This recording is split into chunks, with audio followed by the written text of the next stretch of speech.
Venice, the city of masks, shimmering canals, and unparalleled opulence. To the outside world, it was a jewel of the Mediterranean, a haven of art and commerce.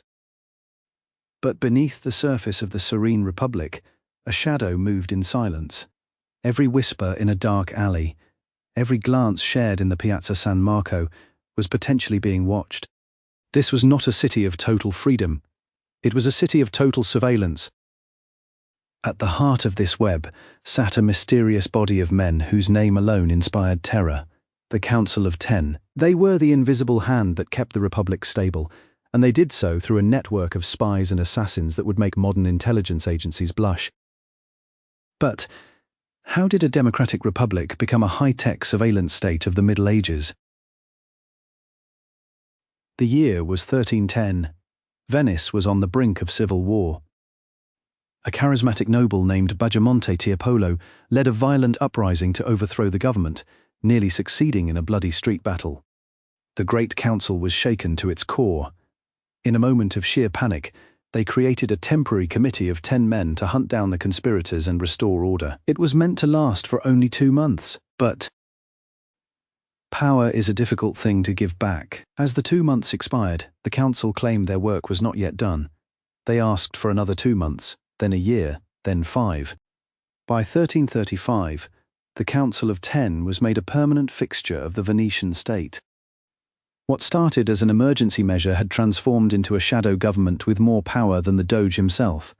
They operated outside the normal laws, answerable to no one, and shrouded in absolute secrecy.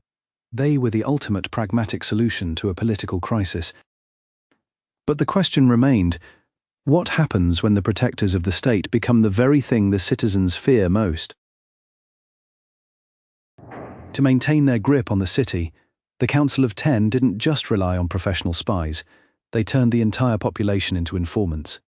Scattered throughout the city, embedded in the stone walls of the Doge Palace and local churches, were the Bocchi di Leone, the mouths of the lion. These were stone mailboxes where any citizen could drop an anonymous slip of paper.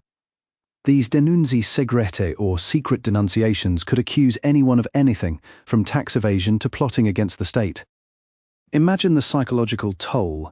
Your neighbor, your business rival, or even your own family could be a pen stroke away from ending your life. The council took these notes very seriously, though they did have rules. An anonymous note without at least 3 witnesses was often discarded. But if the claim was serious enough, the council's fanti, or specialized police, would arrive in the dead of night. There was no public trial. There was no face-to-face confrontation with the accuser. Once you were pulled into the dark corridors of the Ten, you essentially ceased to exist. It was a system built on the most powerful human emotion, fear. And yet, it worked. Dissent was strangled before it could ever take root. If the Council of Ten was the brain of Venice's security, the 3 state inquisitors were its cold, beating heart. Chosen from within the 10, these 3 men were the elite of the elite. 2 wore black robes, 1 wore red. They were the ones who authorized the most sensitive operations, the disappearances of troublesome nobles and the silencing of foreign agents. Their proceedings were never written in public records. In fact, even the Great Council often didn't know what the 3 were doing until it was already done. When a suspect was brought before them, the goal wasn't just justice, it was the preservation of the state at any cost. Torture was a standard tool, used not for punishment, but to extract the names of other conspirators. The council believed that a small amount of cruelty was a fair price to pay for the survival of the Republic. But was it truly justice if the accused never knew the evidence against them? In the eyes of the 10, the individual was nothing. The Republic was everything. Nothing illustrates the absolute power of the 10 better than the fate of Doge Marino Faliero. In 1355, the Doge himself, the supposed head of state, grew tired of the restrictions placed on him by the nobility. He plotted a coup to seize absolute power for himself. But the Council of Ten was already listening. Their spies had infiltrated the Doge's inner circle before the first sword was even drawn. Within hours, the conspirators were arrested. Faliero was not given the respect of his office. He was treated like a common traitor. On April 17th, the council ordered his execution. He was beheaded on the very steps where he had been crowned only months before. But the 10 didn't stop at his death. They wanted to erase him from history. If you visit the Hall of the Great Council today, you will see a long line of portraits of all the Doges of Venice. But where Faliero's face should be, there is only a black shroud painted over a dark background. A Latin inscription reads, "This is the place of Marino Faliero, decapitated for crimes." It was a chilling message to every future Doge. No one, not even the highest man in the city, is beyond our reach. While the Council of 10 was busy maintaining order at home, they were equally active abroad. They were masters of the wet work, state-sanctioned assassination. They even kept a secret ledger that historians now call the Book of Poisons. This ledger contained detailed recipes for various toxins and a list of targets the council wanted eliminated. From rival generals to troublesome popes, no one was safe. They would hire professional assassins, often offering them a bounty of thousands of ducats and the promise of immunity for any past crimes. In some cases, they even experimented with early forms of chemical warfare. There are records of the council attempting to create poisoned letters or even clothing that would kill a target upon contact.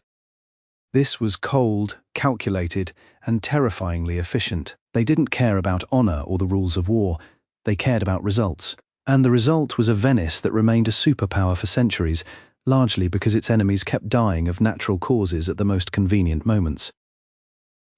But who were the men willing to carry out such dark deeds in the name of the state? The Council of 10 didn't just target their own politicians, they were equally ruthless with the mercenaries they hired. Take the case of Francesco Busoni, better known as Carmagnola.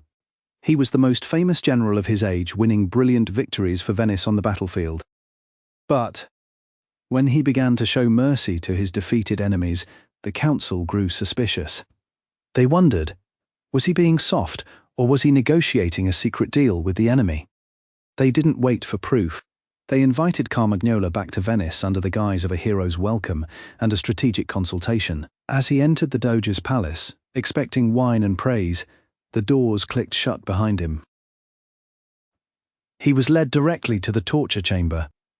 After a brief interrogation, he was dragged to the Piazzetta and executed between the two great columns. One day he was the Republic's greatest savior. The next, he was a headless corpse in the sand. This was the Venetian way. Loyalty was expected, but even a hint of hesitation was a death sentence.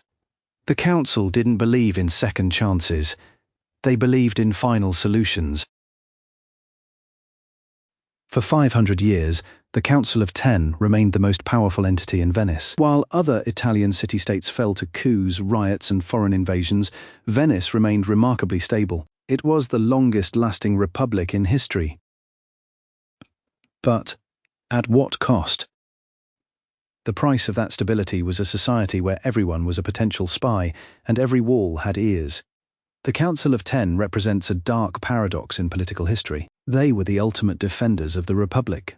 But to save the Republic, they had to destroy the very freedoms that made it worth saving. They were a shadow government that lived in the light of day, a system where the rule of law was replaced by the rule of the secret file. When Napoleon finally conquered Venice in 1797, one of his first acts was to abolish the council and burn their secret archives. He saw them as a relic of a tyrannical past. Yet, as we look at our modern world of digital surveillance and secret intelligence agencies, can we really say the Council of 10 is a thing of the past, or did they simply provide the blueprint for the modern state? The questions they raised remain: how much liberty are we willing to trade for security? And who is watching the watchers? The Council of 10 may be gone, but their legacy of shadows continues to haunt the history of Venice. If you enjoyed this journey into the darker side of the Serene Republic, make sure to hit that subscribe button and turn on notifications. Here at the Eerie Historian, we reveal the brutal truths the textbooks leave out. Thank you for watching. And remember, in the city of masks, Nothing is ever quite what it seems.